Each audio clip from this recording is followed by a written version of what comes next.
So you turn your faucet all the way up and the water coming out is not hot enough, then the solution might work for you. So you're first going to want to take off the handle, screws located on the bottom.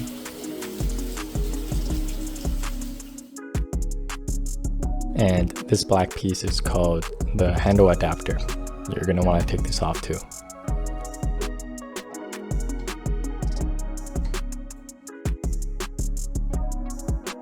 Great, now make note of this next piece. This is key. This is called the rotational limiter. The white tab on top controls how far you can rotate your handle, therefore determining how much hot water gets mixed into the equation.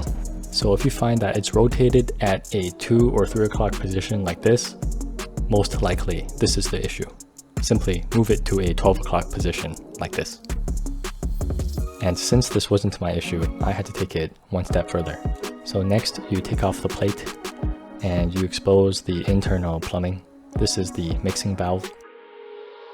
Using the black handle adapter, you can turn on the water so that you can feel the changes as you adjust the valve in the next step. So hot water coming in on the left, we take a flathead, and for me, I just simply had to rotate it counterclockwise a couple of degrees.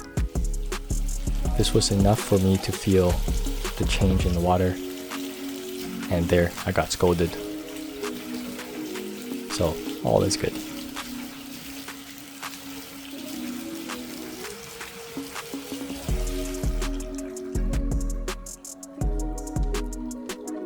The rest of the video is me assembling all the pieces back together. Thank you for watching and hope this helped you.